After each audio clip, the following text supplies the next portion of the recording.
ये वाला सेशन जो है वो उसका जो क्योंकि उन्वान जो है वो द सेशन ज़रात के खोज़मा पश्तो लिख कमज़ोरा दे तो इस वास्ते मैं फिर सोचा कि मैं थोड़ी जी कोशिश जड़ी है वो अपनी जड़ी मादरी ज़बाना है मतलब मेरी मादरी तो उर्दू हैगी लेकिन और वो तानू पता भी लग रहा होगा लेकिन थोड़ी जी पश्तो अब Sindhi should be my alternate mother tongue but I am really weak in that so I am not even gonna try लेकिन मैंने पश्तो और पंजाबी को स्लॉटर थोड़ा बहुत करते रहना है or with due apologies to folks that are unable to follow if we break into Urdu or Punjabi at any given point. But I thought since the topic is agriculture and we want this conversation, it's a high-level conversation insofar as the target, you know, it's directed towards people that make decisions. The nanu sarianu matlab अंग्रेजी आंदी है, लेकिन जड़े effects हैं इस conversation दे जड़े लोकियां नु असी convince करना है कुछ चीज़ां those folks speak Pashto, they speak Punjabi, they speak Bravi, they speak, yeah, I know, there's a video. Let me get done with my little intro here, thank you. So I think without further ado, and because of the constraint on time, we've already done the intro, it's a fantastic panel. तो बिस्मिल्लाह करते हैं, पहले video देखते हैं और फिर गपशप लगाते हैं. The agri-food sector in Pakistan is facing a persistent paradox. It receives generous public support in various forms but performs below its potential. Each year, with the aim to stimulate agriculture production, the government distributes generous subsidies and minimum guaranteed prices to farmers.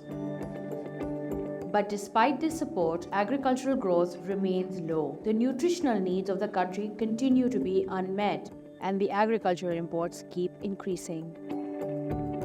Many believe that this generous support is misdirected, with the lion's share going to untargeted subsidies. This is undermining the agriculture sector's long-term growth potential and its environmental sustainability. Distortionary price, procurement, and trade policies keep farmers in low-value monocropping production systems where they use too much fertilizer and water. Monocropping is when a farmer plants only one crop year after year instead of diversifying. Wheat, sugarcane, rice, and cotton make up 80% of water use in agriculture but contribute less than 5% to national GDP. Wheat and rice production accounts for around 75% of the fertilizer and water subsidies. Why would farmers risk change when they have so many incentives to continue the way they have for decades? Meanwhile, the lack of diversity in Pakistan's approach to agriculture makes it more susceptible to shocks from climate change and global market dynamics. With more efficient and better targeted public support to the wheat sector, especially to smallholder farmers, I'm sure Pakistan can become one of the lead wheat producers in the world. But for that, we really need to modernize the whole wheat production system, the whole wheat value chain. By being more efficient in producing wheat, meaning using less water, less land, Pakistan farmers, especially small farmers, would be able to diversify in more profitable, high-value crops, for which Pakistan has a huge potential and real comparative advantages. There are a lot of, opportunities for high-value crops on the international market, and Pakistan should capture those opportunities. Among the agriculture sector's biggest successes is water use. 94% of water withdrawals in Pakistan are for agriculture, but it has one of the lowest water productivity rates in the world. The irrigation system does not offer the reliability and flexibility needed by farmers to shift to diversified, high-value production. Groundwater gives farmers a degree of control but is a depleting resource and will soon face stark competition from cities and industries. The current policy framework includes perverse incentives that are pushing the agri-food production system beyond sustainable use of natural resources. So you see, minor improvements within the existing system will not help Pakistan achieve its climate change, growth and food security ambitions. What we need is a drastic overhaul of the system. The irrigation system needs to be modernized, both the institutions and the infrastructure, so that water supply becomes more responsive to the demands of farmers. The agriculture system, especially agriculture financing, needs to target small farmers and needs to incentivize shifts away from low productivity and water guzzling crops and towards high productivity and water conserving agronomic practices. And this requires a change in the policy framework, in the financing architecture, and the way we engage with farmers who are ultimately the beneficiaries of the system and the biggest contributors to Pakistan's food ambitions. ਜਿਹੜੀਆਂ ਰਵਾਇਤੀ ਫਸਲਾਂ ਹੈਗੀਆਂ ਨੇ ਇਹ ਸਾਡੇ ਬਾਪ ਦਾਦਾ ਪੜਦਾਦਾ ਉਹ ਲਗਾਉਂਦੇ ਆਏ ਨੇ ਉਹਨਾਂ ਨੂੰ ਅਸੀਂ ਵੇਖਦੇ ਹੋਇਆਂ ਇਹ ਫਸਲਾਂ ਹੀ ਲਗਾਉਣੇ ਹੈ। ਦੂਜੇ ਨੰਬਰ ਤੇ ਰਵਾਇਤੀ ਫਸਲਾਂ ਤੇ ਖਰਚਾ ਘੱਟ ਆਉਂਦਾ ਹੈ ਤੇ ਟਨਲ ਫਾਰਮਿੰਗ ਤੇ ਖਰਚਾ ਕਈ ਗੁਣਾ ਜ਼ਿਆਦਾ ਆਉਂਦਾ ਹੈ। ਜਦੋਂ ਰਵਾਇਤੀ ਫਸਲਾਂ ਪੱਕ ਕੇ ਤਿਆਰ ਹੋ ਜਾਂਦੀਆਂ ਨੇ ਉਸ ਵੇਲੇ ਅਸੀਂ ਇਹਨਾਂ ਨੂੰ ਚਾਹੀਏ ਤੇ ਖੇਤਾਂ 'ਚ ਸੇਲ ਕਰ ਲਈਏ, ਚਾਹੀਏ ਤੇ ਅਸੀਂ ਮੰਡੀ 'ਚ ਲਿਜਾ ਕੇ ਸੇਲ ਕਰ ਲਈਏ। ਤੇ ਇਹਦੇ ਮੱਦੇ ਮੁਕਾਬਲੇ ਜਿਹੜੀ ਟਨਲ ਫਾਰਮਿੰਗ ਦੀ ਸਪੈਸ਼ਲ ਕਿਸਮ ਅਸੀਂ ਲਗਾਵਾਂਗੇ, ਫਾਰਮਿੰਗ ਕਰਾਂਗੇ, ਉਹਦੇ ਵਾਸਤੇ ਉਹ ਸਾਡੇ ਖੇਤਾਂ ਵਿੱਚ ਸੇਲ ਨਹੀਂ ਹੋਵੇਗੀ, ਇਹ ਸਾਨੂੰ ਡਰ ਹੈ। ਉਹ ਹੋਵੇਗੀ ਸਪੈਸ਼ਲ ਕਿਸੇ ਵੱਡੇ ਸ਼ਹਿਰ ਦੀ ਵੱਡੀ ਮੰਡੀ ਦਾ ਸਾਨੂੰ ਇੰਤਖਾਬ ਕਰਨਾ ਪਵੇਗਾ।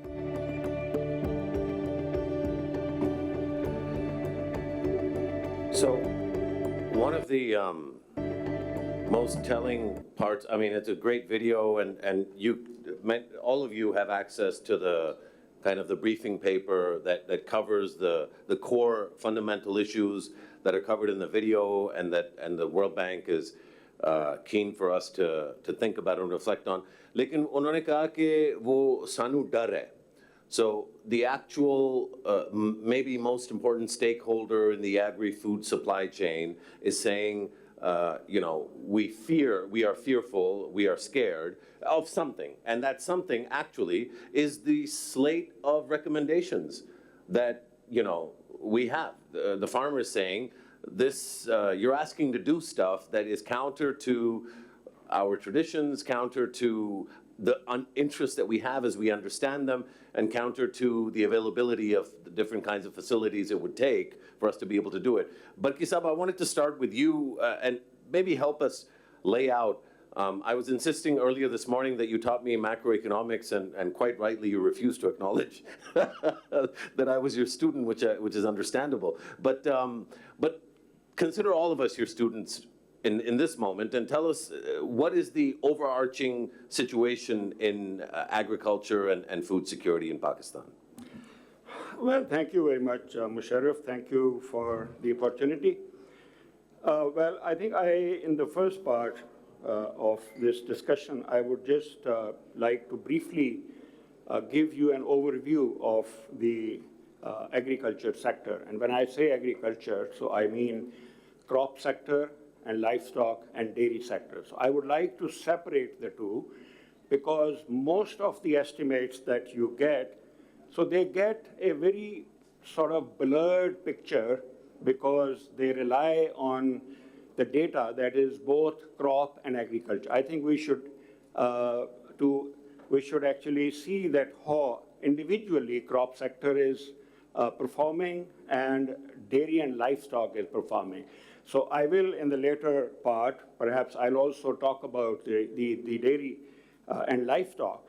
Here, I would like to give you a brief sort of overview of how Pakistan's agriculture is doing now, how it has performed over the last 30 years or so. There are some numbers. Sir, there's a risk that if you 30 years denge to bahut time lag jayega. No, I'll just so we want a very only 5 minutes. Sir, 3 minutes mein kar le, taki we keep and we also get the group involved as well. I think there is a general sort of consensus that the productivity is going down. So most of the studies, they have shown that perhaps the growth rates were high earlier on in 90s. And since, I think, 2000 onwards, so there is a gradual decline in TFP and even yield. Even, I think, Pakistan Economic Survey says that the growth in yield of major crops is going down. I think that's one part of it. The other is that if you separate the crop sector, so then it appears that, well, we have actually done a study for the World Bank, which does show that from 1993 to 2019, in the 27-year period, there has been a 1.5% decline per annum in total factor productivity. And why it is so, I think there are two factors behind it. And one is that there is a significant sort of decline in your production possibility curve. So that is shifting inward. That's one. Secondly, I think there is also the inefficiencies in economies of scale and scope. So we are not diversifying. That's it. I think this is what I would like to say in the first part. Thank you. That's brilliant, Dr. Saab. Thank you for sort of tolerating my interruption, and I expect and hope that other speakers will also be as kind. Amina, seems like there's a lot of issues coming at us, right? There's the irrigation bit that Basharat spoke about. There's the clear sort of division between livestock and dairy and the crop sector, and then within the crop sector, I think this devastating figure of like a 27-year decline, like consistent of 1.5%, all the other data points that we've already shared. That's the situation. You've been tracking and working on and engaged in agriculture and food security policy for the last more than a decade now. Do you feel that the policy matrix that's available in Pakistan to decision makers, to bureaucrats, to provincial, federal governments, and that apply to the farmer, that policy matrix is built to purpose? Is it fit for purpose in terms of dealing with the current situation? Thank you, Musharraf. So a quick answer to your question is no. Okay. Our policies are not aligned. For example, we have signed international frameworks on climate. We have NDCs. Yet, on the other hand, we give 60 billion rupee subsidy to fertilizer companies. And within that, more priority is given to urea use and not DAP. And DAP is considered a less harmful application for your soil health.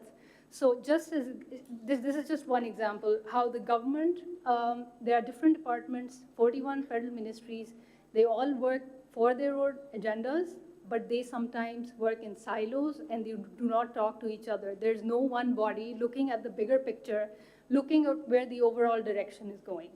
And we can talk about some of the policies and the flaws of them in detail after.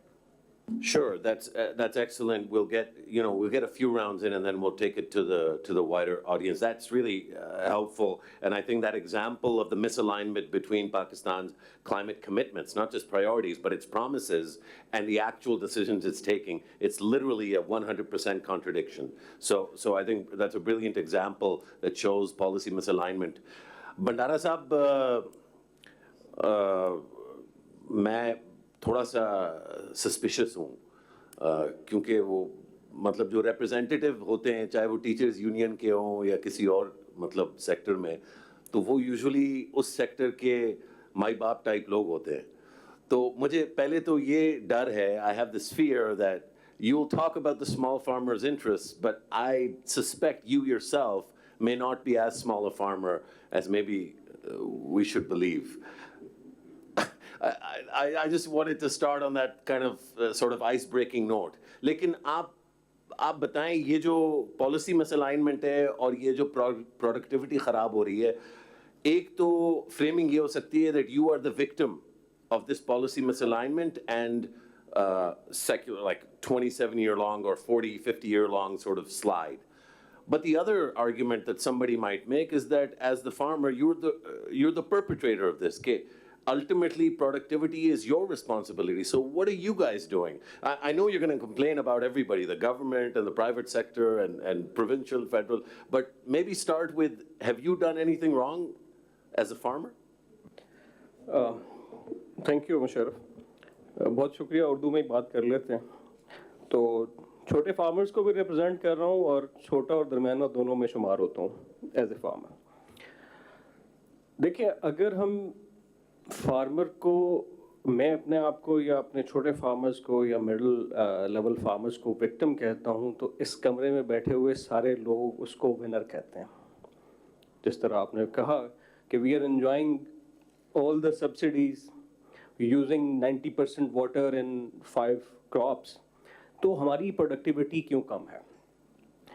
एक तो agriculture को पाकिस्तान में दो नज़रियों से देखने की ज़रूरत होगी। 18वीं तरमीम के बाद दो हिस्से हो गए हैं हमारी ज़राअत के, एग्रीकल्चर के। फूड सिक्योरिटी और रिसर्च एग्रीकल्चर की जो है वो फेडरल के पास है। लाइफ स्टॉक, इरिगेशन, एनवायरनमेंट और जो एग्रीकल्चर है वो सूबों के पास है। अब मरकज़ का क्या काम है और सूबों का क्या काम है, ये बड़ा एक मज़ेदार सा किस्सा हो जाता है समटाइम्स। जिस तरह अभी आमना ने बताया कि कोऑर्डिनेशन बहुत कम हो जाता है। इवन क्लाइमेट चेंज की जो मिनिस्ट्री है वो फेडरल के पास है, एनवायरनमेंट के जो मसाइल हैं वो प्रोविंस डील कर रहा होता है। इन सब के अलहदा वज़ीर हैं और अलहदा ही सेक्रेटरीज हैं, जिनके आपस में रवाबत वो ज़रा फिर मुनासिब किस्म के ही होते हैं। तो मेरे ख्याल में अगर प्रोडक्टिविटी की बात करेंगे आप, तो सबसे पहले कॉस्ट ऑफ प्रोडक्शन को देखना पड़ेगा। जब जब आपकी प्राइसेस बढ़ेंगी, जब जब तेल महंगा होगा, बिजली महंगी होगी, आपकी टेबल पे पहुंचने वाला खाना महंगा होगा, उस वक्त फिर आप इन्फ्लेशन का रोना रोएं या कोई और रोएं। मैं बात आगे चल के करूंगा, लेकिन थोड़ा सा मैं आपको इनलाइन कर देता हूं कि फाइनेंसेस, उसके बाद आपका एग्रीकल्चर मार्केटिंग सिस्टम और फिर तीसरा क्लाइमेट चेंज, ये तीनों फार्मिंग कम्युनिटी के साथ मिले हुए हैं और इन पे आगे चल के मजीद बात हो जाती है। मैंने पर्सपेक्टिव थोड़ा सा आपको दे दिया। That's really superb, and again a very precise framing of a very broad topic, and particularly grateful that you took my comments in good humor. Dr. Saab, अभी तक जो सबसे शायद मेरे लिए जो burning question है वो रोटी की कीमत का सवाल है, क्योंकि surely Bandara Saab is right that there is a victimhood that we need to afford the farmer, that the farmer is in fact a victim.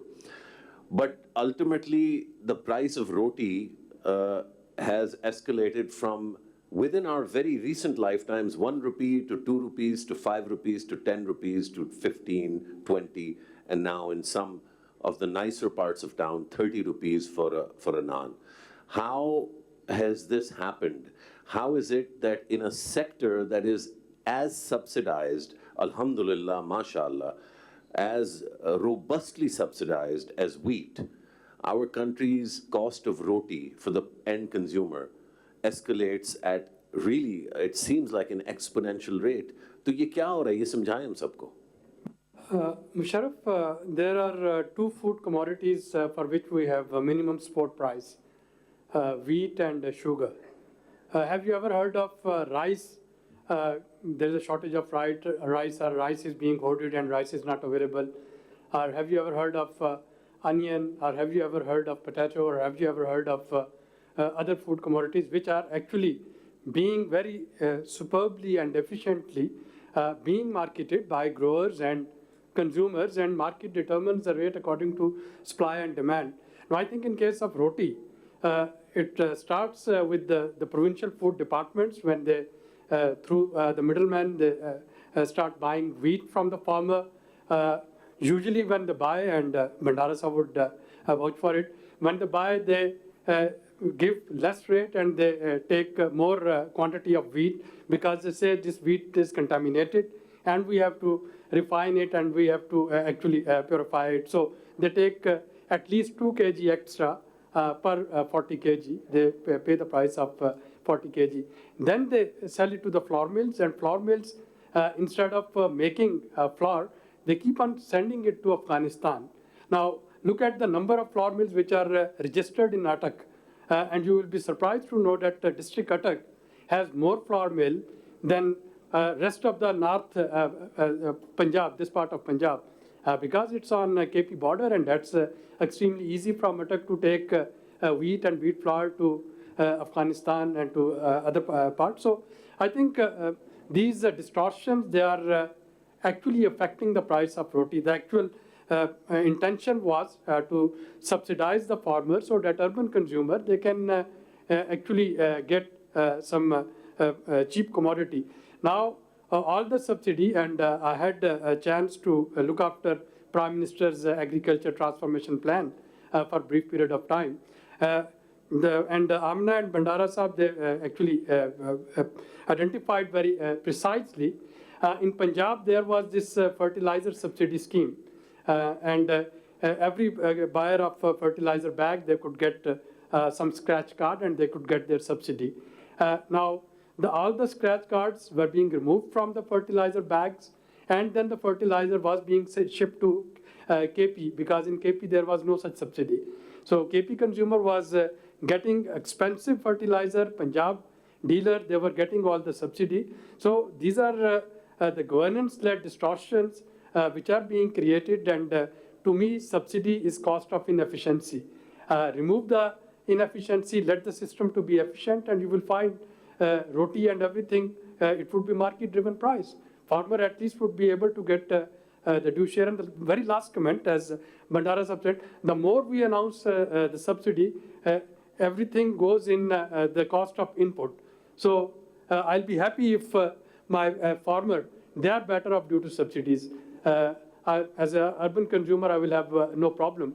But if the subsidy has to go to the pocket of the input supplier, farmer, they don't have cash in hand, so they have to borrow all their input on credit.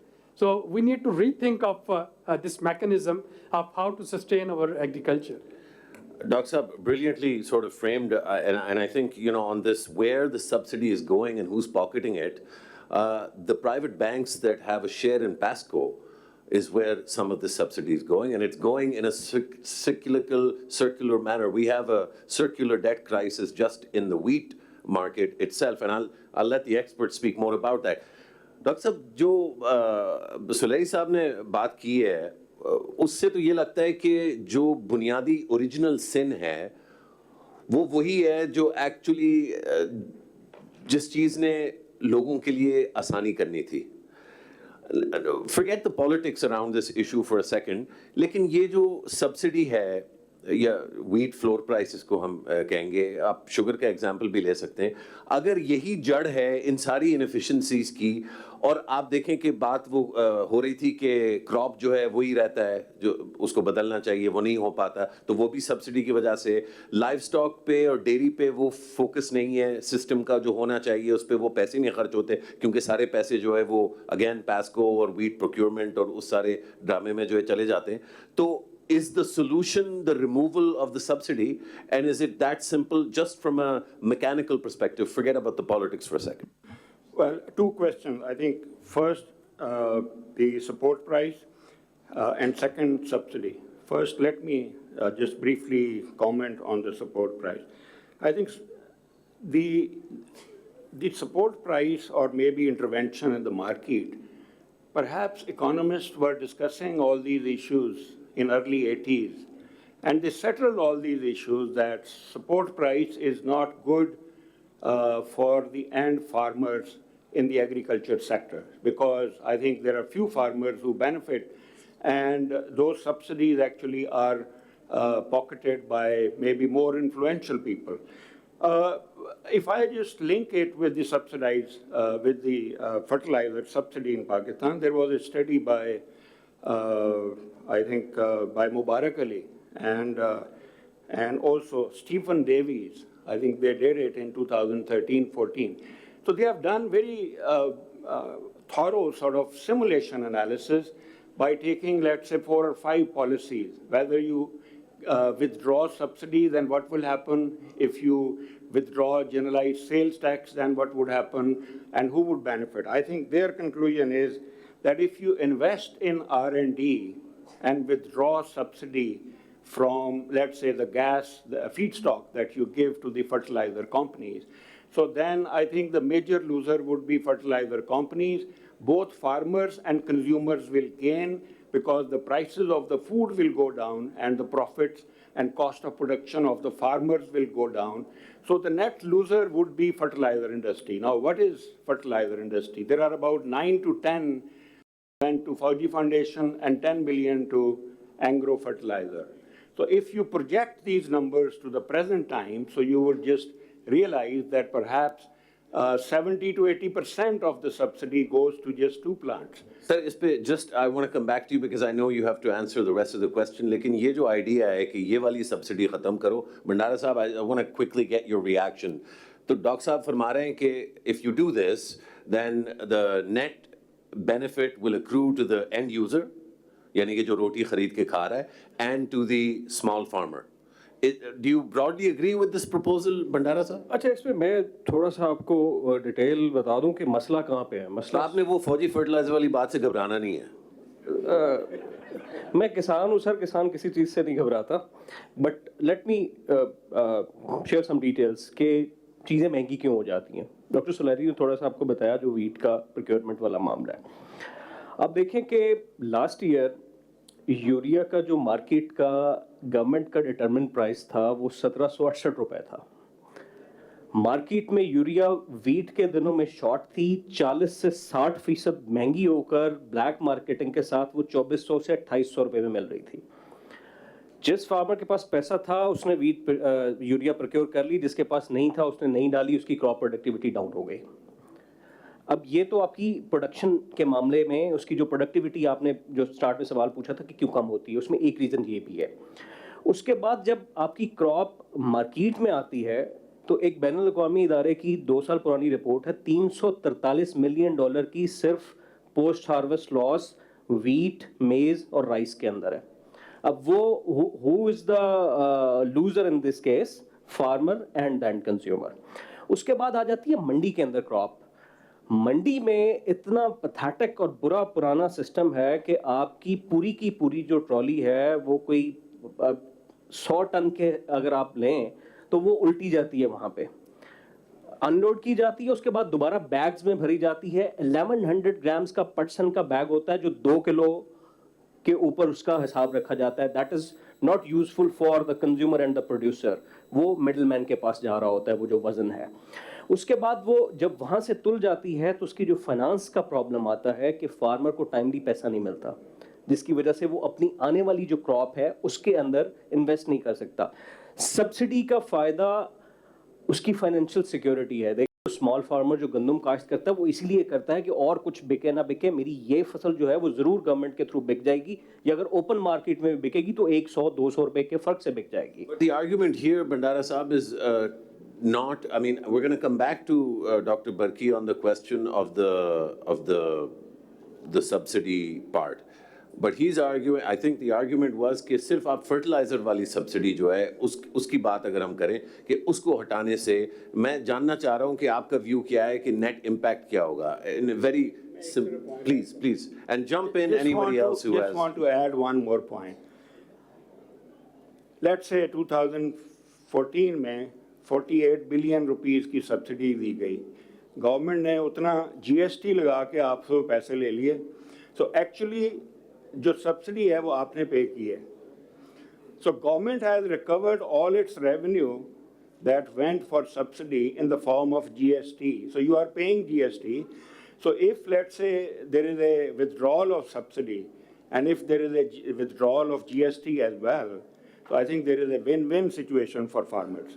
Sir, this will be a win-win situation if that is available to the farmer. Problem ये है कि आप subsidy दे के आप urea 3200 रुपए में बेच रहे हैं, मार्केट में वो 4200 रुपए की मिल रही है. आप सब्सिडी हटाएंगे, लेट्स सपोज हम सब्सिडी हटा देते हैं, मैं फार्मर्स पर्सपेक्टिव से बता रहा हूं आपको. I am not talking about कि कंपनीज क्या कमा रही हैं या क्या खा रही हैं. आपने प्रोडक्शन कॉस्ट को कम करना है, वो किस तरह करेंगे? आप 5000 पे यूरिया लेके चले जाएंगे, वीट की प्रोडक्शन कॉस्ट कहां पे जाके रुकेगी? हु विल, अगेन वही रोटी वाला सवाल आ जाएगा.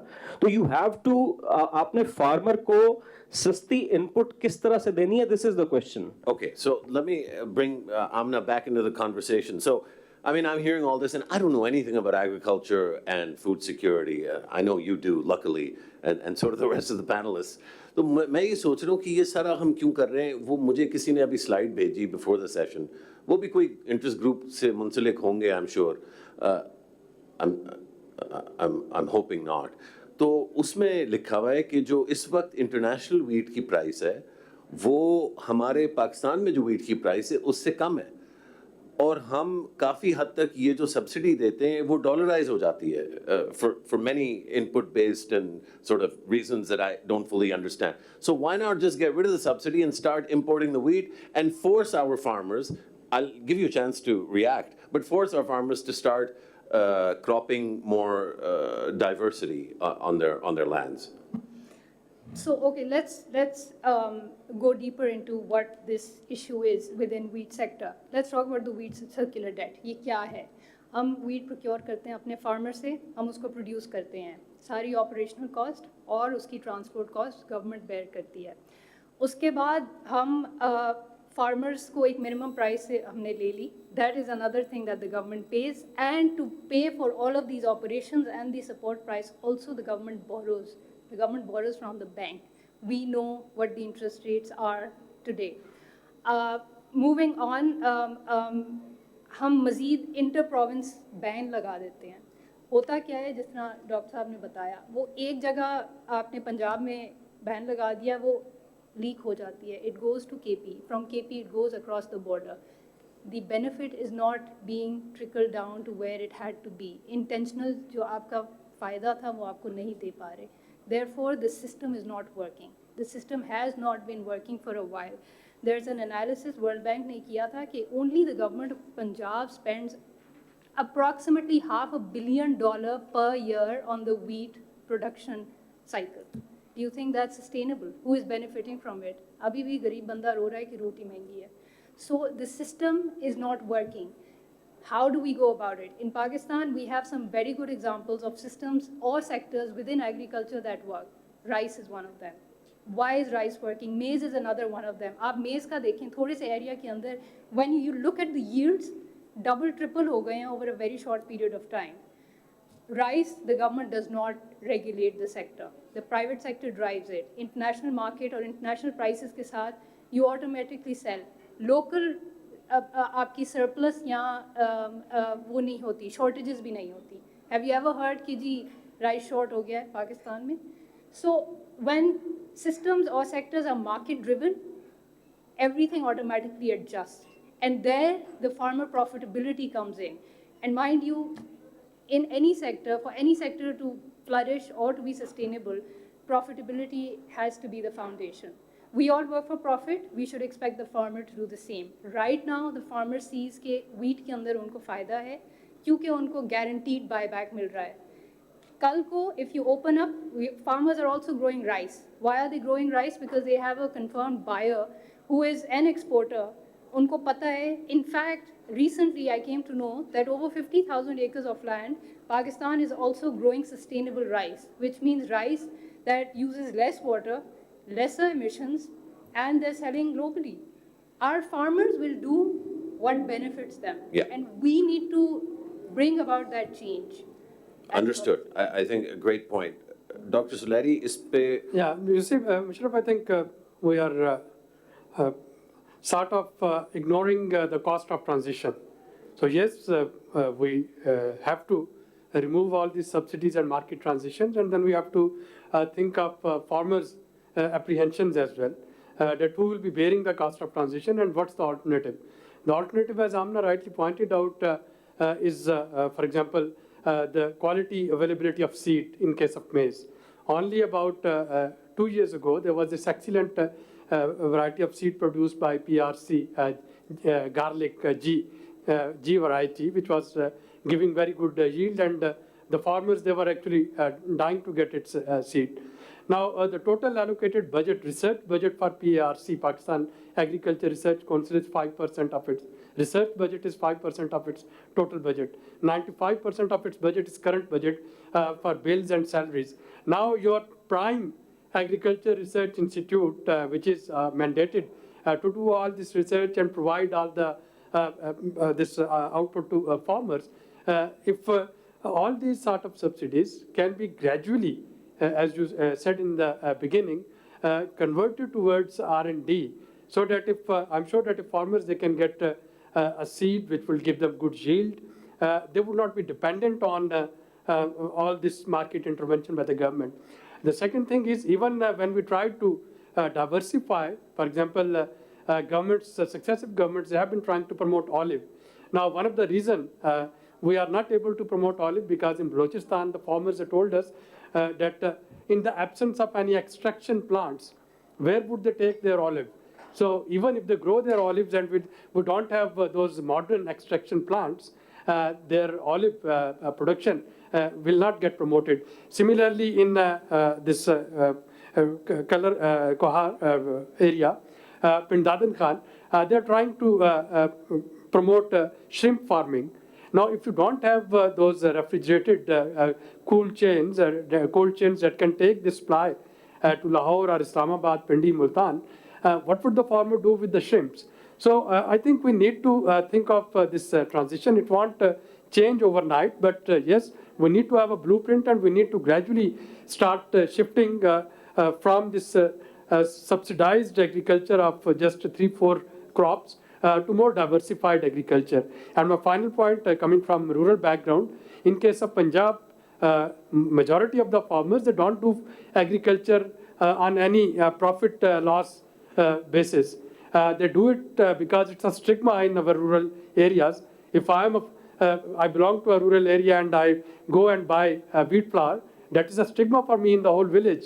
That what sort of farmer he or she is who cannot even afford to grow his or her own wheat. So they have to do it in any case. And in case of Sindh and in case of South Punjab, most of the farmers, they are absentee farmers. So of course for them, whatever they can get per annum, it's enough for them. So we need to actually understand the political landscape, political economy landscape of agriculture, and gradually, of course, try to move out from subsidy, bringing in research and development, whereby farmers, they can grow more and they can be linked with the markets as well. So if the markets are not there, as in case of olive or shrimps, even diversification, that would not work.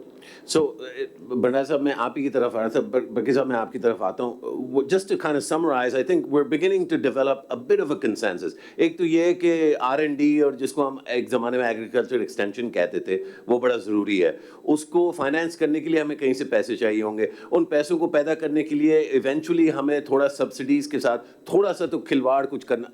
I'm trying to use the farmers language कि थोड़ा हमें कुछ करना पड़ेगा. मैं सवाल सुन लें and then you give me a long answer.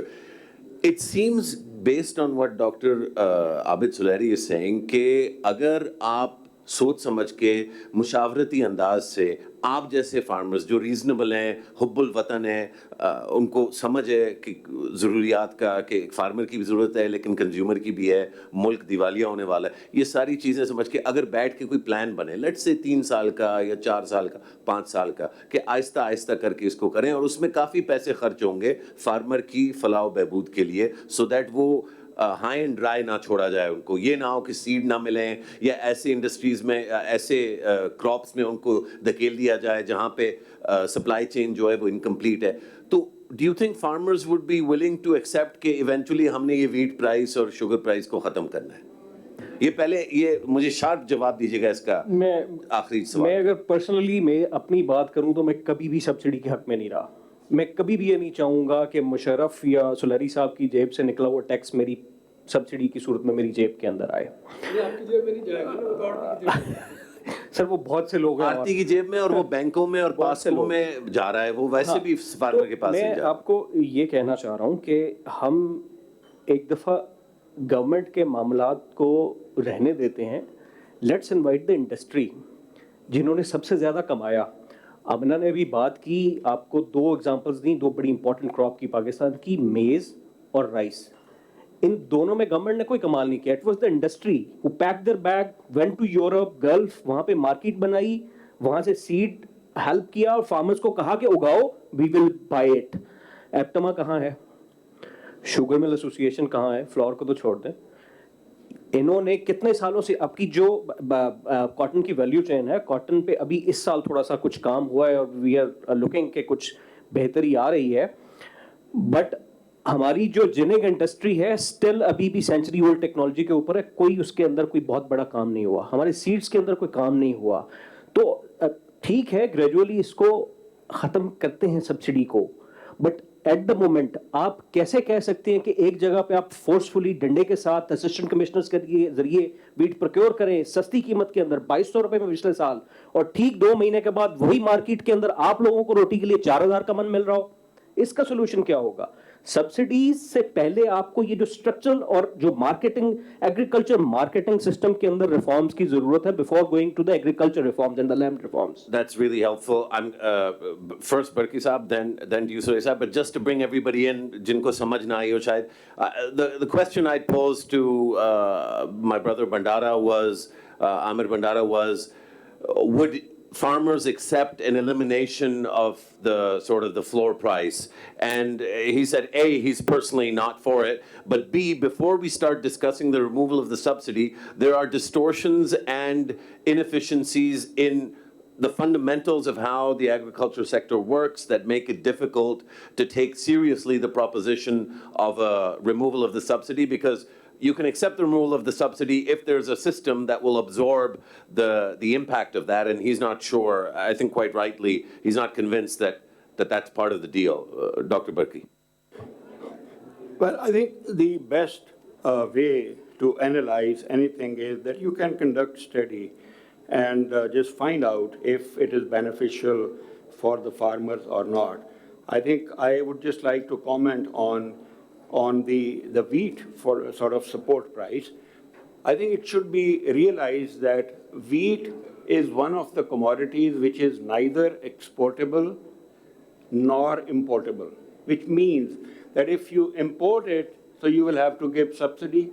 If you export it, even then you have to give subsidy. So that's one part. Secondly, I think the border management is a major issue in the case of wheat. I agree, rice business was also controlled by government until, let's say, 20 years, 30 years ago.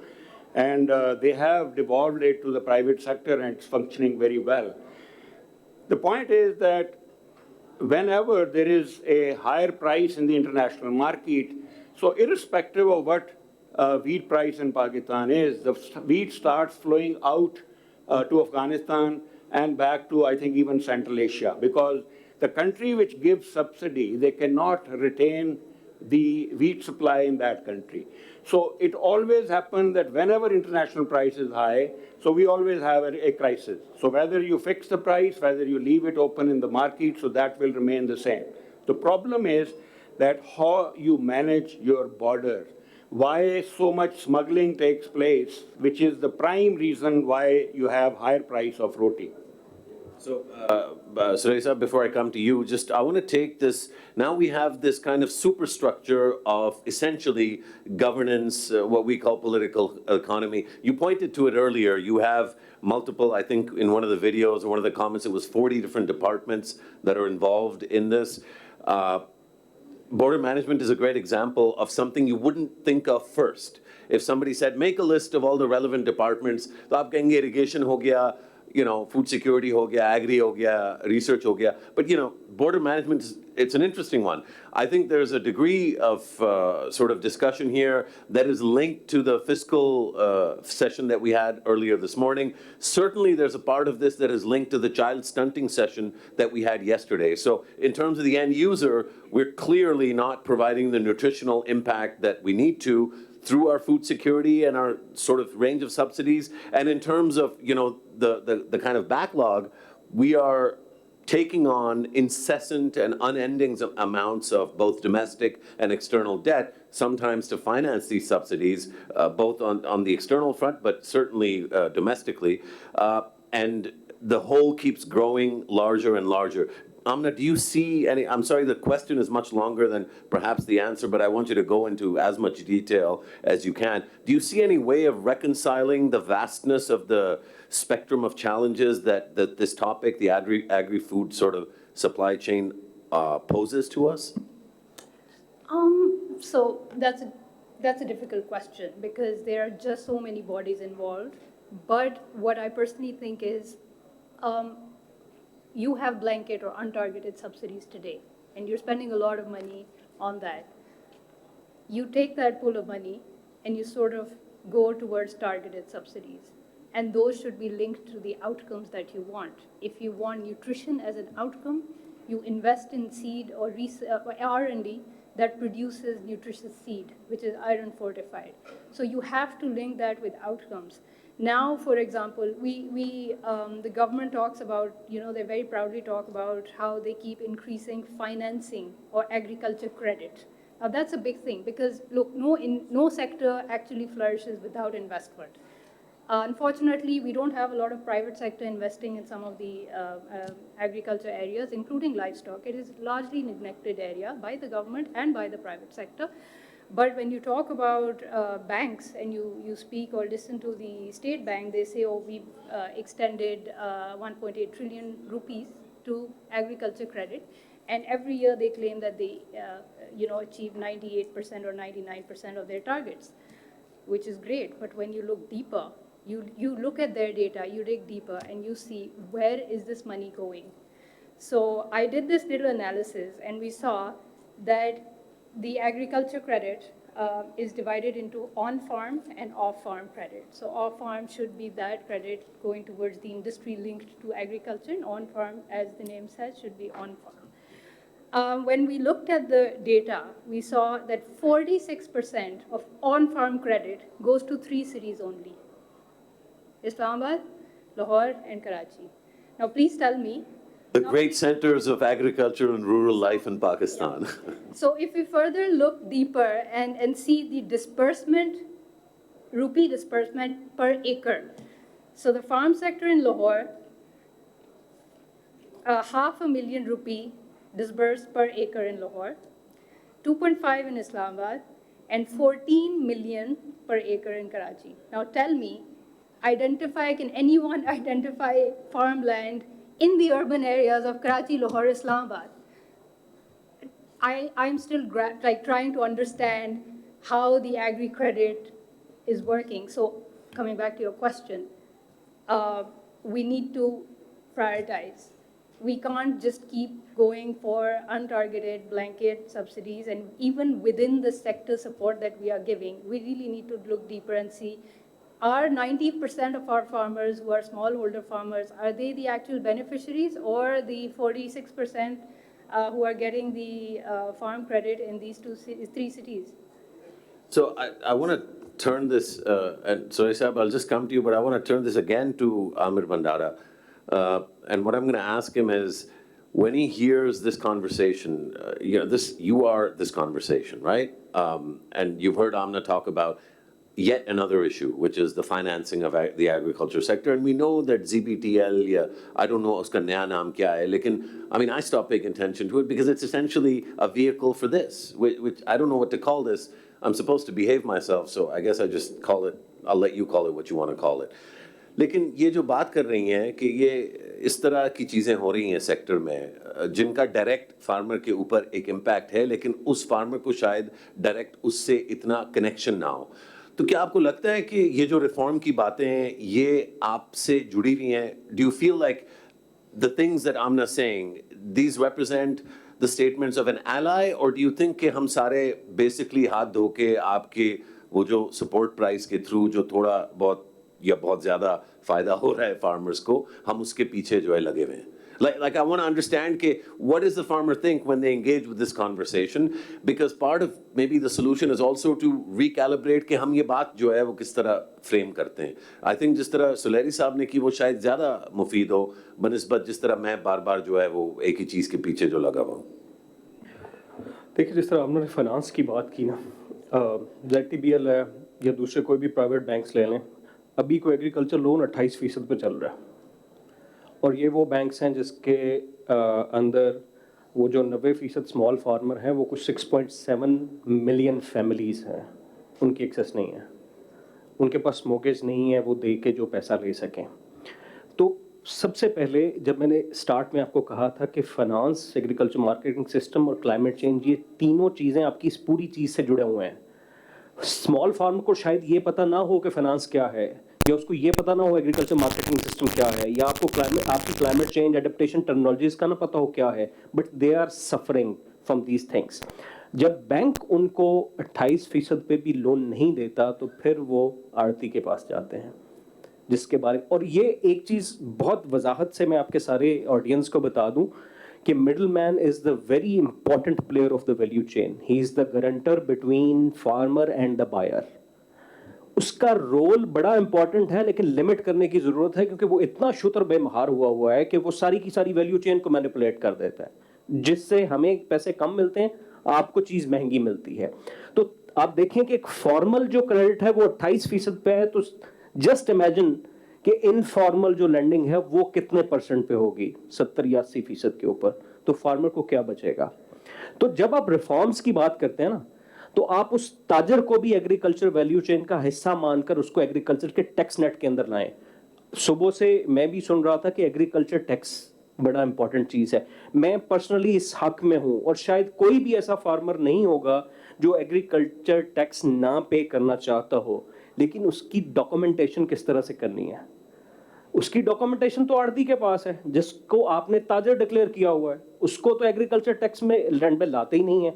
जब तक आप इन structural reforms को पूरा नहीं करेंगे, documented नहीं करेंगे इस एग्रीकल्चर इकोनॉमी को, ना फार्मर को फायदा होना है, ना कंज्यूमर को फायदा होना है। पैसा वहां जाना है जहां लोग चीखते फिरेंगे। So I think I think very enriching sort of an intervention, and just to take that to Dr. Suleri, what Mr. Mandara just said was essentially one, that you can't ignore the importance of the middleman as an intermediary, but that intermediation, whilst a valuable function, needs to be contained within some parameters, because right now it's, he used a very typical sort of vernacular for it, but basically it's a free-for-all in terms of whether the intermediation function has any limits. And so neither the supplier is benefiting in any way from the subsidies because of the intermediary, nor is the end user benefiting from those subsidies because of the intermediary.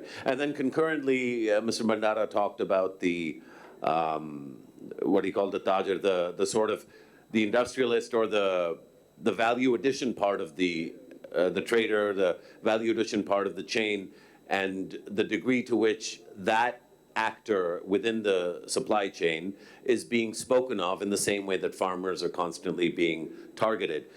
How much of this is resolvable in the near, I mean, you've already articulated, Dr. Say, that we have, it's going to be a long arc, and that you need to go slow and you can't be sudden, and whilst you take things away, you have to make sure that you give the right things back, otherwise there'll be disequilibrium. That part, I think, we're clear on. लेकिन ये जो आरती का role है, जो खास तौर पे sir ने 2-3 दफ़ा हवाला दिया, I think it's worth repeating. एप्टमा जैसी जो बॉडीज हैं जो इतने ज़्यादा सब्सिडीज ले लेती हैं, again relating this to previous conversations at the conference, you have all these rent seeking, subsidy hungry, influential bodies, and in this whole picture, the guy that we go and grab the neck of is the, potentially, according to some farmers, bichara the small farmer who, you know, is at subsistence because of the ecosystem.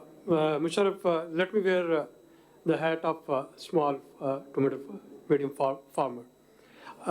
Why do I need Aarti for? Aarti is my insurer.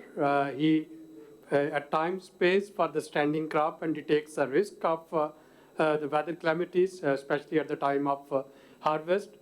Aarti is providing me, the middleman is providing me the storage facility. So when I harvest, I don't have a place to store. Aarti comes, Aarti buys from me and stores. Aarti is my transporter. I cannot transport it from my village to the district headquarters where the food department or some other this agriculture market is, so he transports it. And Aarti is my lender. So when no banks is lending me, he's providing me all these inputs on loan that I would be paying, of course, at a very high interest at the next crop. Now, while we are regulating the profit of Aarti, we need to somehow either strengthen our institutions to formalize all these functions. So if I can have a weather-based insurance system, I will not be dependent on Aarti, because now I know that if anything goes up or down with the precipitation or temperature, my crop is insured. And if I'm a small farmer not able to pay the premium, government can give me subsidy there. Government can pay the premium for my weather-based insurance. If I'm not able to access credit, the scheme that is initiated, it's called Electronic Warehouse Registry. So banks, Habib Bank, Bank of Punjab, and many others, they are actually taking your yield, they are keeping it in their warehouse. You can, in a designated warehouse, and they pay you the price so that the farmer, they don't get exploited by Aarti, and when the peak season of produce is over and there's a demand in market, farmer, they can sell it and they can return the money to banks. So why not government subsidize those sort of schemes so that more and more commercial banks, they come in place and they play that role. I need my inputs, irrigation, fertilizer, pesticides, herbicides. Why not government actually subsidize the precision agriculture, the use of multispectral drones and sensors, promote collaborative agriculture. I know cooperative agriculture is a scandalous term in Pakistan, but promote collaborative agriculture vis-a-vis corporate agriculture, so that the small farmers, they can have access to those drones which can fly over their standing crop, and they can tell them that right now this is the pH level of soil, this is the moisture content of the soil, this type of nutrient is required. I'll only be using the input which is required at that particular moment. I will not have to keep on blindly applying fertilizer or keep on blindly applying irrigation. So this subsidy can be actually reappropriated. So if the government really wants to support farmers, instead of relying upon this minimum support mechanism, precision agriculture, these storage facilities, insurance for the farmers, I think those are the way to go. And finally, I'll oppose another subsidy that is now being introduced in Punjab, solar tube wells. We have already played havoc with our groundwater in Balochistan, where we had this flat rate, this electricity tariff for agriculture tube wells. And now we are introducing subsidy on solar tube well without shifting away from flood irrigation, our traditional irrigation, to modern irrigation, and that's where the subsidy should be given. So if I want a loan or if I want a subsidy for my solar tube well, I should also be provided subsidy for modern irrigation techniques so that I can improve the productivity of water. Otherwise, we'll not only be playing havoc with our groundwater table in Punjab, rest of the agriculture land, in after 20 years' time, you will find that it would be saline and sodic. I think there's a lot. Amna, did you want to come in? Because I also want to start bringing in our really fantastic audience that is engaged and listened so carefully. But last word to you, Amna, before we go to the audience, please. Just to add to what Dr. Suleri was saying, in addition to that, I think mechanization, we haven't talked about, it plays a critical role in improving yields. It has been in India and Bangladesh as well, Pakistan not so much. But we have very good examples for let's say, laser land levelers. You know, they're a huge success in Pakistan. Now farmers do understand the benefits that they get from using laser land leveling their land. Similarly, mechanization is one area where the small farmer is unable to invest and pay for that asset. Therefore, this is where the government needs to come in. And there are ways around it. The service provider mechanism is the way forward. We can't expect our farmers to go towards corporate farming. They don't have, they don't trust each other, so we can't maybe expect them to form cooperatives, but you have the private sector service providers, you strengthen their networks, and they should be able to provide these services to the farmers, and the government can maybe subsidize their services to the small farmer vis-a-vis the large farmer. Similarly, one last thing, the government needs to count to plan. The last agriculture census was done in 2010, and the last livestock census was done in 2006. We don't know the actual data on ground.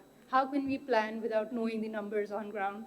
Lastly, farmer databases, they don't exist, only in Punjab. A good initiative by a few years ago by the government of Punjab, where they basically got all the farmers registered on a database, and that they digitize that vis-a-vis the land record as well. The other provinces need to follow, because that is a very good mechanism where you're connected to the farmer and where you can disburse targeted subsidy. Even if you're going for cash transfers, that's where you, that's the system that you need to have in place. So appropriate money towards these incentives. Yeah, no, I think the reappropriation and kind of tackling the disaggregation of this sector, which is really what I think all the comments have pointed to, is essential. I guess my only point of cynicism, and I'm not a cynic, I'm usually very optimistic, it feels like a lot of these great ideas have been executed and implemented piecemeal across time and across space in the country, but because you have this fundamental disaggregation and a lack of essentially a lack of national vision about what it is we want to take this toward, then we have basically all this subsidy, and yet everybody, even the recipients of the subsidy, are complaining. Basically, every single actor and node in the supply chain is complaining, and everybody is worse off, and yet somehow the people that are better off are neither part of the conversation nor subject to any kind of accountability. Let's take commentary and questions. My request would be, and I see the hands, my request would be that we minimize the commentary, maybe down to like 1%, and we ask questions because we have a great panel. मैं जवाब नहीं दूंगा, मैं चुप करके बैठूंगा, panelists जवाब देंगे. We'll start with, I don't want to be biased, so I'm going to start with the gentleman in the green, and then we'll go to Dr. Shaukat, and then we'll come to this gentleman, and then we'll Aamir मैं तुझे नहीं भूल सकता मेरी जान, मैं don't worry. Doctor Javed Hasan representing APTMA. सबसे पहला मेरा एक कमेंट है कि हम बड़ा अच्छी पैनल डिस्कशन हो रही है. तो हमने बात की है रोटी की प्राइस की, गंदम की प्राइस, सब्सिडी की बात की है, हमने फर्टिलाइज़र महंगे की बात की है. क्या हम यील्ड पर एकड़ की भी बात कर रहे हैं, जो कि सब जितने भी इश्यूज़ हैं सबका हल ही उसी के अंदर है कि यील्ड पर एकड़ में पाकिस्तान गंदम के अंदर कहाँ है. अगर गंदम में हम बात करें तो 28 मन पर एकड़ यील्ड ले रहे हैं, जबकि इंडिया 40 मन पर है, और दुनिया में इसकी पैदावार 100 मन से ज़्यादा है. तो हमने पैदावार बढ़ाने के लिए क्या करना है, जिसके ये सारे के सारे इश्यूज़ हल हो सकते हैं कि उसके अंदर हमने मैकेनाइजेशन को करना है. और सीड सबसे बड़ा इशू है, जो 43% हम प्रोवाइड कर रहे हैं. जब सीड ही सर्टिफाइड 43% है तो हम पैदावार कैसे ले सकते हैं सर. तो सीड जो है और अच्छी वैराइटीज़ डेवलपमेंट जो कि इस मौसमी हालात की चेंज के अंदर हम दे सकें, जिससे ज़्यादा पैदावार हासिल कर सकें. तो इसके साथ साथ अदर क्रॉप्स की भी यही पोजीशन है. अगर कॉटन की हम बात करें तो कपास के अंदर पर एकड़ यील्ड में हम 42 नंबर के ऊपर फॉल करते हैं, 446 kg पर हेक्टेयर से, जबकि चाइना एक नंबर पर 1800 किलो पर kg जो है ना पर हेक्टेयर ले रहा है. तो ये वो इश्यूज़ हैं. और रिगार्डिंग बात के जो हमारी इंडस्ट्री है, इंडस्ट्री को लाजमी खड़ा होना पड़ेगा फार्मर के साथ. अभी बात की थी एप्टमा से, तो एप्टमा जो है from 2 years we have establish APTMA cotton foundation, and now we are in the fields with the farmers for crop advisory. और हर तरह की उसको मुराद के साथ हम उनके देख रहे हैं, उनके साथ खड़े हुए हैं. अभी सबसे बड़ा इशू एक आया है कॉटन के ऊपर कुछ पेस्ट का, उसको फौरी तौर के ऊपर हल करवाने के लिए बहुत सारा काम किया, ड्रोन्स प्रोवाइड किए हैं, इवन हेलीकॉप्टर्स के साथ स्प्रे किया गया है. That is all from the industry. और इस सपोर्ट के साथ जो है लास्ट ईयर जो क्रॉप की पैदावार थी 5 मिलियन बेल्स थी, और इस दफ़ा जो फोरकास्ट की जा रही है वो दैट विल बी 10 मिलियन इंशाल्लाह. Thank you. Doctor बर्की. Well, I think this is a very relevant question about the per acre yield. I think there are 2 points that I would like to raise. First, I think the estimates based on a panel data, I think for the last 7 years, it shows that yield, that average farm total factor productivity of wheat farms is declining at the rate of 4% per annum for the last 7 to 10 years. Similarly, the cotton yield has gone down by 4.6% per annum. So I think that's relevant here. If I also bring in the factor of climate change, which I think we have not talked about as yet, we have estimated, based on the weather data of the last 7 years, that if I just give you the example of wheat, if there is a 1 standard deviation increase in temperatures in, let's say, more than 25 degrees during, I think, the maturity and wax maturity, which is the last 27 days of the crop. If there is a 1 standard deviation increase, so that leads to about 25% decline in per acre yield, which comes to about 320 kg per acre और 8 मन गंदम कम हो जाती है अगर आपका temperature आखिरी 27 दिनों में 25 डिग्री से ऊपर जब वो क्यूमुलेटिव हो, तो this is how it impacts. Similar impacts also take place for sugarcane, for cotton, for rice. I think there are also estimates. Yield, I think there are many factors. I think we can talk about that. Maybe you can take more. Let's take I think I agree that just one more point. that point is that if you take all the farmers in Punjab, 60%, or maybe in Pakistan, 60% of them are small and medium farmers. 60% of them. So they produce about, I think, most of the crops that we produce. But if you compare their productivity with the large farms, small farms, which in my case are up to 6 acres, and medium farms are from 6 to 15 acres, small farms are 9 times less productive as compared with large farms. So large farms' productivity in levels is 9 times more than small farmers and 4 times more than the medium farmer.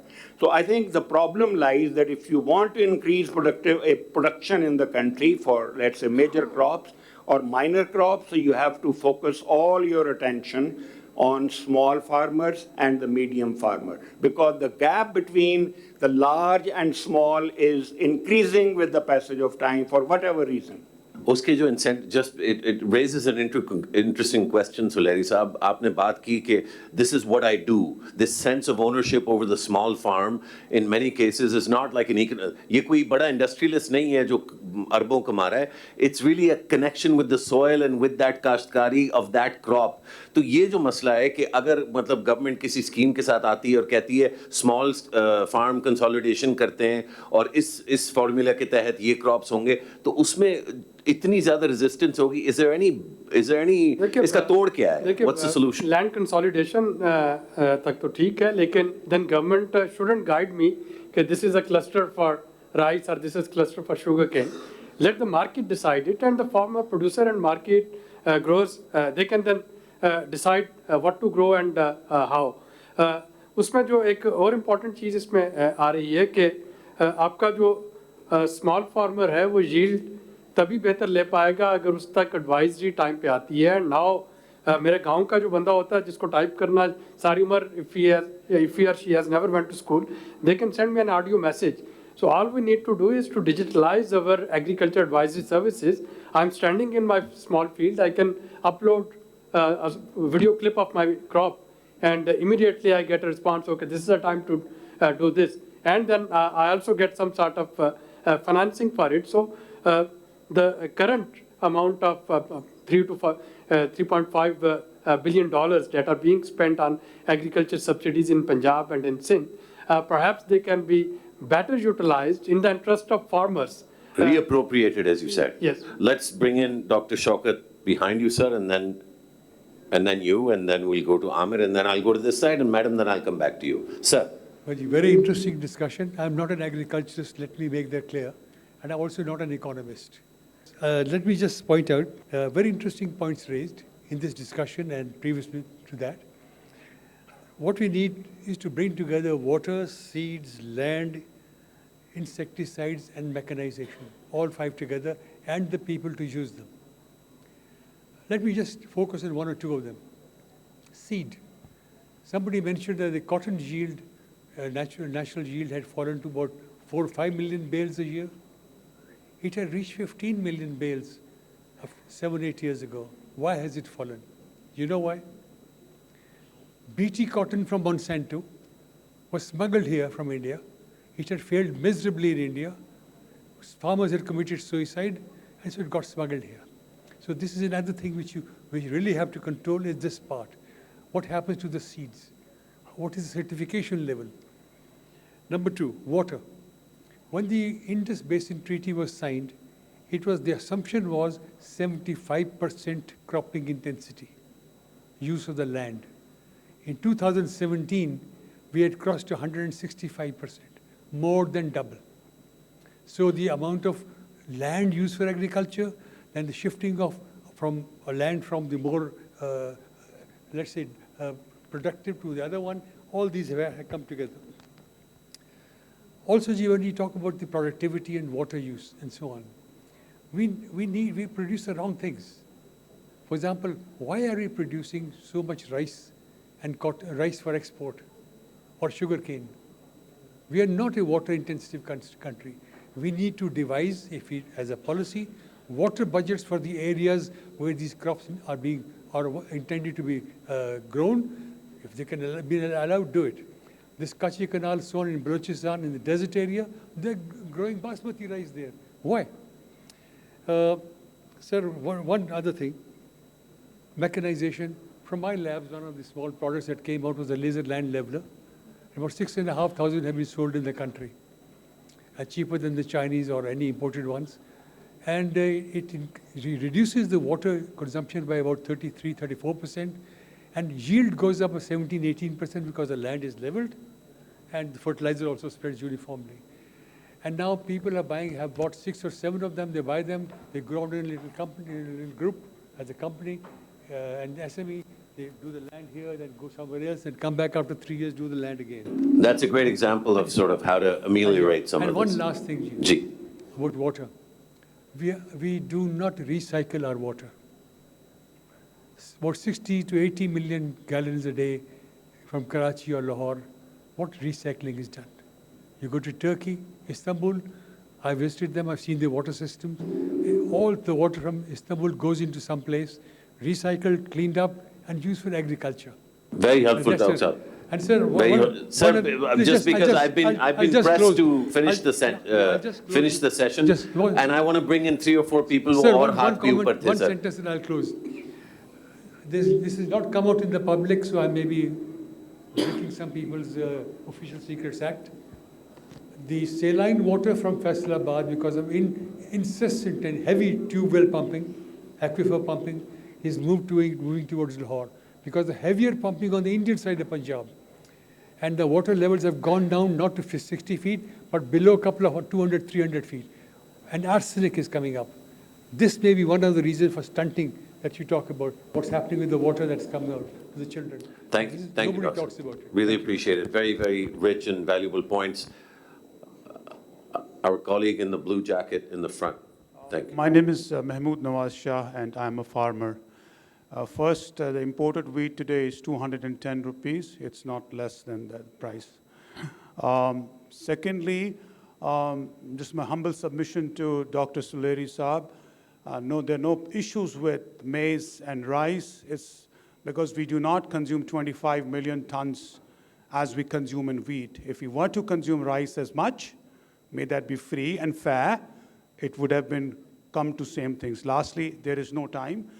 I think the poor farmer that looks for things is, you're saying not to produce wheat, not to produce this, is infrastructure to do things. Where is that? To free the money from one place will be employed, will not be employed, will be taken away to some other pockets that it will go. Let's appreciate sugar is not subsidized. While there is a price fix at certain times, the prices, international prices are lesser than the retail prices, but most of the years it's also lesser than the international prices. Today, as we speak in Pakistan, wheat price is less than international price, so is sugar prices, which are lesser than the prices what international prices are today.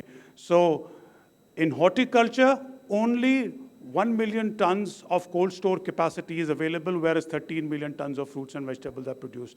If we are being told to produce fruits and vegetables, and if they are proposing that the fruits and vegetables to be sold at 5 rupees a kg, nobody will produce fruits and vegetables going forward. Thank you very much for giving us an opportunity to talk. No, it's a very valuable contribution, and obviously different people have different views, but it's really important. It really enriches the discussion to have different points of view. Amir Durrani, and then I'm going to move to this side, and then I'll come back to this side. So I have 2 people on this side that I have to come back to. Amir? Yeah, thanks a lot. So I have 8 questions, and I'm going to go through them very fast. So Abidji, please keep up. First thing is just the context very quickly, because I get 1% time, is that we are still looking at this agriculture problem. I read through the paper, I've heard everything that's been talked about, with a 20th century lens. We are so archaic, we are not asking the right questions, so hence we will never solve this agri-business, agri and food. So here are the questions. On market aggregation, I have yet to hear, look at the ending of your video. What did that Kisan tell you? Did you hear that? I didn't hear anyone say anything legitimate, pragmatic about how to bring that about. Why talk about the RT? Why not make the RT into a professional aggregator right? So second question is water pricing. No matter what you do, I'm aghast, sir, that you actually are promoting the fact that solar tube wells should be subsidized. Oh, I mean, anyways. Third question, agricultural machine. Amna talked about mechanization. We have been getting funding since the 80s for agricultural mechanization, yet I just am finishing a review of 2 projects in KP, spend a lot of time with the agriculture department and on-farm.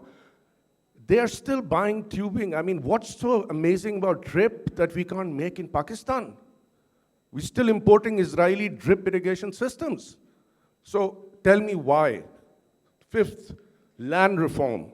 Isn't that now passé? We just heard that land reform. Define what is land reform. Please tell me what is land reform. Is it the Green Revolution 60s land reform? Are we talking about something else? And last 2 questions is one, on the issue of GHG and crop footprints, crop diversification. You know, we are not talking, agriculture is the largest producer of greenhouse gases. Now, immediate impacts of not transitioning on Pakistan are tremendous. You are putting insecticide in Gilgit-Baltistan under government programs. Do you know how long it takes to turn soil organic? So I don't see no answers to these larger questions. Sorry, this is a very emotive subject. It's food, you know. And Musharraf knows how much I love food. Well, of course, I do too. I think it's great to have emotion in these conversations. Too many of these conferences lack that kind of emotion. So I appreciate not the question so much, but the sentiment definitely. I'm kidding, I like the questions too. Dr. Barki, you have a couple of responses. Well, I think very well. I think the points you have mentioned, I'd just like to comment on agricultural. साहब एक second जरा sir मैंने अर्ज किया था sir पहले मैं उस साइड पे जाऊंगा फिर वापस इस साइड पे आऊंगा आपको भूलूंगा नहीं बेफिक्र हो जाएं doctor I think there is one thing known as capital deepening. So this is something which is well known to the economist, which says that if there is more sort of mechanization, more capital, so that leads to increase in, let's say, average yield. So we have evidence in Pakistan which shows that if there is capital deepening, if you take all the districts of Pakistan and you plot, so you see that there is a positive relationship, which means that wherever I think districts have invested on capital mechanization, which means I think better machines, so they have performed well. But unfortunately in Pakistan, the tractors that are we manufactured in Pakistan, they are 50 years old. And if I just compare the tractors that are being made today, there is no difference in what they were being made in 1970. So I think this is the state of the technology in Pakistan, due to which I think most of the decline in total factor productivity and yield that we have noticed, I think that is primarily because of that, due to which I think your production frontiers have shifted inward rather than shifting outward, which means there is a decline. Water pricing, very important issue. I think it is a big distortion in Pakistan because on the one hand, you are charging only 600 to 700 rupees per acre for canal irrigation. And perhaps a farmer who is using his own, let's say, tube well, so they perhaps for similar level of irrigation, they spend thousands of rupees. So I think this distortion has to stop. We have to do something about the prices. And I fully agree that how that can be done, that's a, I think, different issue. So I'll just stop here. I think Ahmed also raised, I think, and I'd like to get a response, not right now, I want to go back to, but क्योंकि मैंने note बनाया हुआ है मैं सुलेरी साहब आपके लिए उस पे सोलर ट्यूबवेल्स पे आपसे पूछूंगा और ये जो एग्रीगेशन वाली बात मैंने की थी इस पे भी भंडारा साहब maybe you can come in on that. Okay, we're going to go to this side. I have 4 people that are going to ask questions. We're going to start with my sister here, then we'll come here, then we'll come to Sir in the blue jacket, and then right next to him. 4 questions, but we're going to ask our questions very quickly so we can go back to this side and then finish up क्योंकि इसके बाद एक और session भी है, please. This is Saira Khan from UOP. My question is, what are the drivers of transformation of Pakistan agri-food industry with respect to climate change challenges, and what impact would it have on the gender disparity and the gender roles? Thank you. An excellent question. I'm going to hold that question. I'm going to come to the next questioner. Assalamu alaikum. I'm Fatma Afzal from Fatma Jinnah Women University, and I wanted to ask that can you please shed some light regarding the training and education of farmer regarding the agriculture? And in other words, how much is a farmer of today aware about the challenges that we are facing with regards to climate change, climate resilient structures, policy measures, etc.? Thank you. I think, with due respect to some great questions and comments here, the two best questions we've had so far, I just wanted to pause before I come back to this. One is on the impact of climate change on the agri-food supply chain and its impact on gender. Who wants to take that one? Amina, do you want to respond to that? Amir? Aamir साहब आप इस पे response दें और फिर ये अगला सवाल फार्मर्स की स्किल्स पे, इस पे भी कुछ कहिएगा. Let's start from skills and then I'll talk about gender. देखें, farmers की skills के ऊपर काम on and off होता रहता है. हम डिजिटल डेरा और एग्रीकल्चर रिपब्लिक कम्युनिटी के ज़रिए, if you just Google digital data, you will understand how we are helping farmer to be digitized. Internet की एक्सेस बहुत ज़रूरी है. सारी एक्सटेंशन और जो जदीद सहूलियात हैं उनको हासिल करने के लिए, बट हमारे बाज़ औक़ात शहरों में भी इंटरनेट नहीं प्रॉपर चल रहा होता. तो that's why we help a particular village to use internet in their homes, क्योंकि हर फार्मर जो है वो स्मार्टफोन यूज़ नहीं कर सकता. तो there we introduce local champion concept के बच्चे जो यंगस्टर्स हैं उनको तैयार करके, तो वो जो है वहाँ पे उसकी है. क्लाइमेट चेंज के रेलेवेंट आपका सवाल था कि क्या फार्मर्स को पता है. देखें, उसको टर्मिनोलॉजी का नहीं पता कि क्लाइमेट चेंज क्या है, अडेप्टेशन क्या है. जिस तरह आमिर ने अभी GHG की बात की, ग्रीन हाउस गैस एमिशन क्या चीज़ होती है, but he feel the change कि अगर क्रॉपिंग पैटर्न चेंज हो रहा है, अगर बारिशें किसी गलत मौसम में आ रही हैं, तो उसको चेंज किस तरह किया जा सकता है. बट उसका कंट्रोल नहीं है, क्योंकि जिस तरह सुलैरी साहब ने बात की, we do not have vast level parametric based insurance और मैकेनाइजेशन भी कम है. तो ख़वातीन के हवाले से जो देखें, अगर मैं सिर्फ ख़वातीन की बात करूं तो एग्रीकल्चर की जो हमारी विदाउट मैकेनाइजेशन वैल्यू चेन या प्रोसेस है, उसमें शायद 90% ऐसी एग्रीकल्चर प्रैक्टिसेस हैं जो वेमेन के बगैर नहीं होती. तो सिर्फ एक छोटी सी एग्जांपल मैं दे देता हूँ हाउ इसको क्लाइमेट चेंज के साथ किस तरह से आप लिंक कर पाएंगे. सबसे मुश्किल काम धूप में कॉटन की चुनाई करना होता है हाथ से, और फार्मर्स को भी और इंडस्ट्री को भी सबसे ज़्यादा इशू ह्यूमिडिटी और गलत मौसम के अंदर चुनाई करने में आ रहे होते हैं. तो वेमेन जो ख़वातीन हैं वो इम्पैक्ट हो रही हैं क्लाइमेट चेंज से, एंड अनफॉर्चुनेटली हमने उनको प्रॉपर जो है वो एम्पावर भी नहीं किया at the rural areas. Thank you for your question. One of you asked about the drivers of the agri-food sector with respect to the climate change challenges. So very quickly, drivers क्या हैं? Currently our losses are high. उनको कम करना है, especially post-harvest losses में. And there is where I see the role of women. Because currently women are 70% of the agriculture workforce, but उनका काम unfortunately बहुत ही drudgery based है. वो चावल लगाती हैं उस पानी में खड़े होके where there is a risk of skin disease and snakes. Seed cleaning activity, the most critical activity. आपने जब seed लगाना है, अगर वो properly treat और clean नहीं हुआ, directly उसकी germination और yield में फ़र्क आता है. Women do that at home. So their role is extremely critical. However, extension services do not access women. So we need to bring them into the net. We need to enhance their skills. We need to register them as farmers too, because उनका जो काम है उसको हम जब तक appreciate नहीं करेंगे और उनका skill set को enhance नहीं करेंगे, हमारा फ़ायदा नहीं होगा. And lastly, आपने climate change की बात की. This new thing within agriculture is the new changing production systems. For example, from your traditional agriculture system, अब लोग जा रहे हैं nature based या regenerative agriculture की तरफ, which means you use less inputs, and trials हुए हैं. There was one trial at LUMS, one at NARC for wheat crop, and results showed that with minimum use of water, fertilizer and pesticide, they were able to get the same yield. I think that's important also from the perspective of the question about skills. Sorry, Musharraf, transition hogi. Sorry to interrupt. We have an online question, which Sure. we thought was very pertinent. This is from Balti. Thank you very much, Balti, for putting your question through. It says, why is the discussion focusing on one subsector only? Pakistan has huge potential in livestock and fisheries as well. Can the panel comment? Actually, we were supposed to have Dr. Barki comment on this. And ये livestock or dairy पे or fisheries पे जो है वो कह रहे हैं कि why are we so focused on the crop sector? So I'll let you respond to that question, but before you do, if you could hold that, and we're just going to have these two questions, and these are going to be very quick, brother. My name is Atif Ali, and I am PhD scholar in climate change.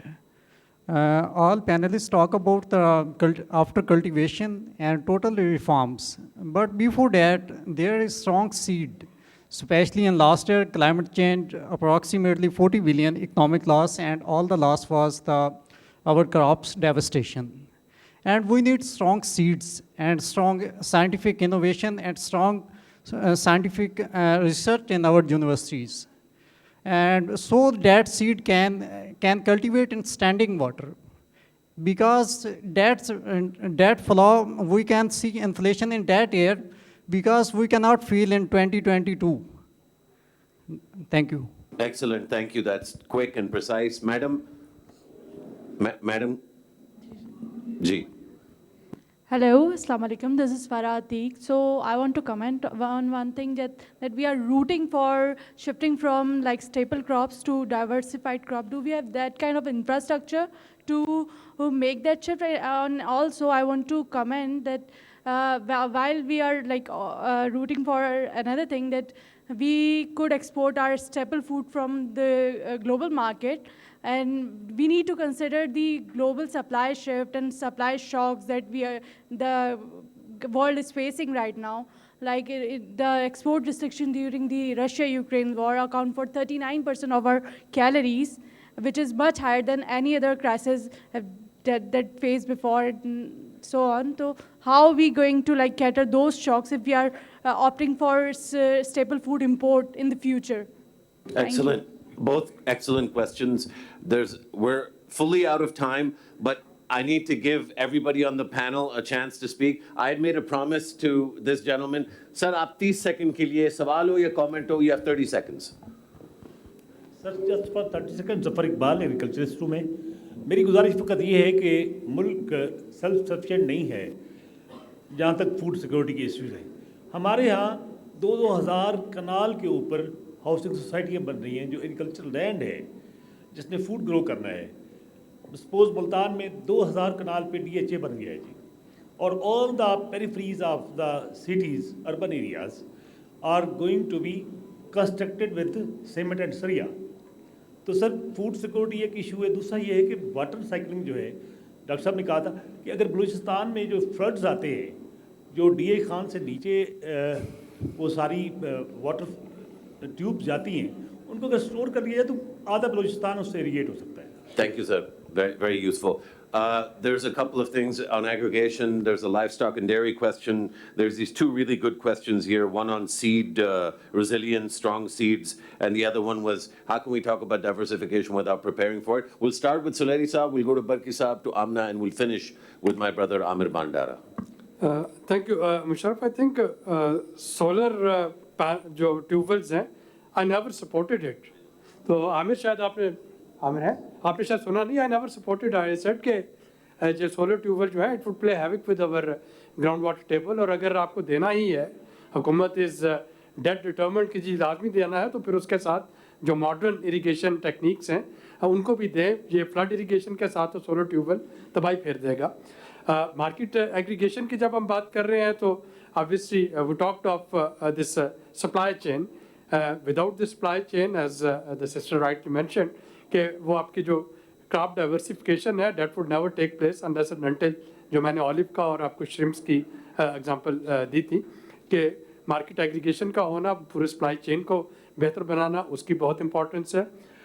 Sir आपके comments बड़े थे, valid है.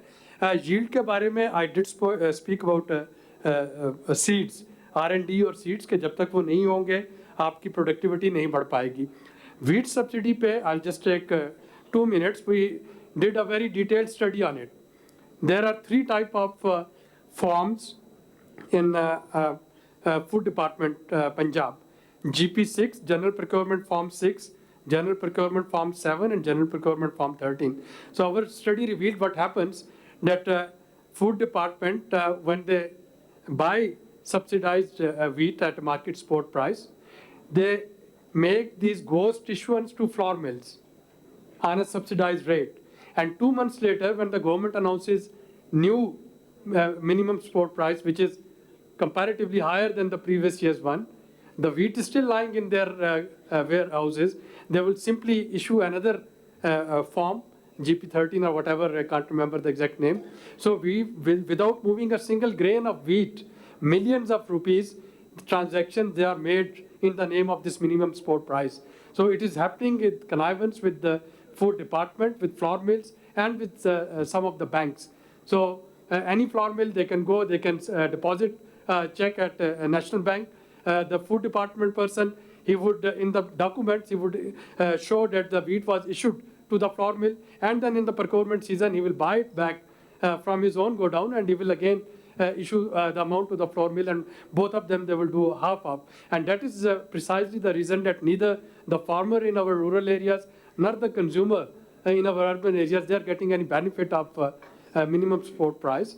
So if this sort of distortion and these governance anomalies, if they can be taken care of course, I am all out for providing and keep on providing this minimum support price. Thank you so much. Dr. Barki, very quickly, क्योंकि बड़ा pressure है इस वक्त अब. Well, I think the size of the livestock and dairy sector is more than the crop sector. So I think that we know for the last few years. The story of the livestock and dairy sector is not different from the agriculture crop sector, because I think we have seen a recent paper that I did. It shows that there is a 55% yield gap, I think, within the current farms, which are like small and medium farmers. I'm not talking about the corporate sector. Now, in terms of what can be done, I think there are two policies that I would like to highlight maybe.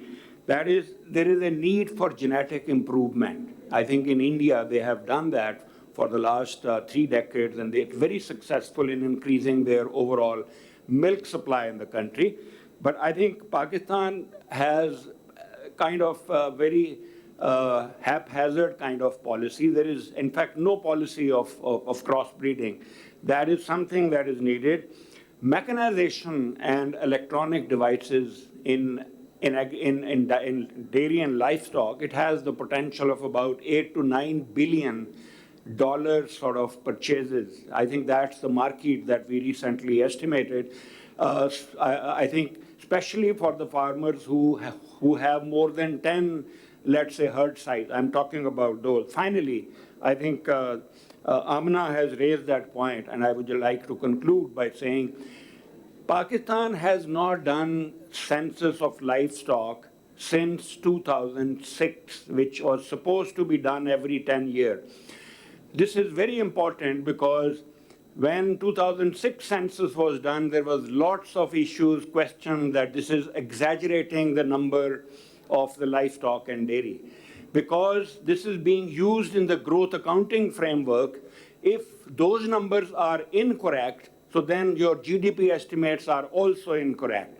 My final point, I was doing a study for Tetra Pak, and they said the amount of milk that livestock census says is available, we don't believe that much milk is available. Why don't you compare the supply side with the demand side? So I said, okay, so supply side says this is the total, let's say, billion liters of milk that is available. So we said, okay, there is no export of milk, so it should be equal in your household survey. So how much consumers are consuming? So when we actually calculated that, so we found out that the census data, the number of, let's say, milk supply is only 81% of what I think consumers say. So consumers say that they are consuming 81% of what the census say. So there is a huge gap of about 7 to 8 billion liters, which is perhaps due to the census flaws that the census 2006 was done. I don't know why the new census is not being done. That's a big question mark. I'm getting death threats. जी माशाल्लाह से इसमें कोई शक नहीं है. So very quickly. Very quickly, if you can, Amina. Thank you. I think livestock, a very important sector, and the good thing is if you invest in it, there's very quick turnaround time because the birthing cycle is very quick. Again, it is owned by the poorest. The poorest landless farmers, they are in livestock. Therefore, all subsidy programs that have to be targeted should be ideally targeted towards livestock programs. Breed improvement is one, but we need vaccines. Lumpy skin disease, another climate change related hazard that we suffered, we were not prepared, we didn't have the vaccines. Talking about fisheries, I was one of the failed shrimp farmers in Pindadan Khan. I did that personally, it didn't work out primarily because the shelf life of the produce is very, very low. We don't have the facilities. Secondly, the hatcheries and the feed mills, they're not available locally, therefore you have to import. With the PKR depreciating, it becomes unviable economically. And therefore, till that is looked at, we really can't invest in that. Thank you. Thank you, Amina. Last word to our farmer.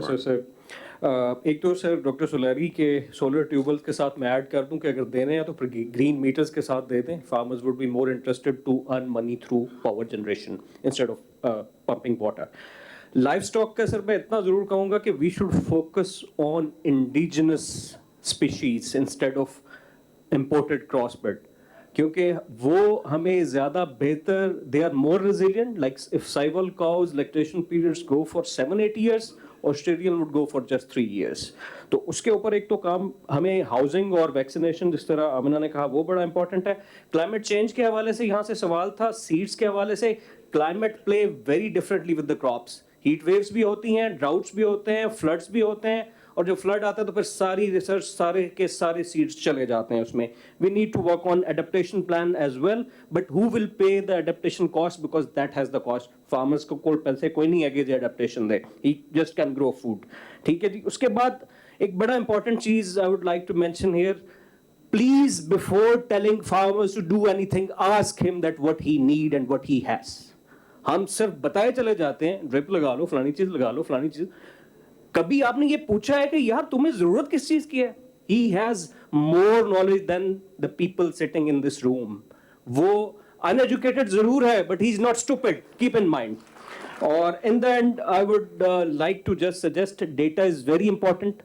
हमें हर साल पता लगता है कि we are going to reap the bumper wheat crop. और हर साल हम import करते हैं, अवाम भी जलील होती है, फार्मर भी जलील होता है. Data reporting is very important. Data गलत, डिसीजन गलत.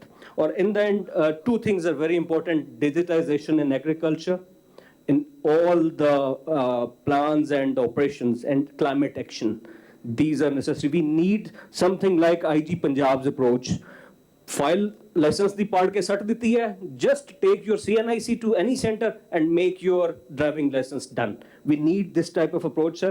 कागजां च वड़ांगे तो बैंक भी नहीं वड़न देना, तो पटवार भी नहीं वड़न देना. Thank you very much. Bismillah. On that note, a round of applause for Dr. Abid Saleri, Dr. Abid Barki, Amina Bajwa, and Amir Bandara. Thank you very much. Great panel.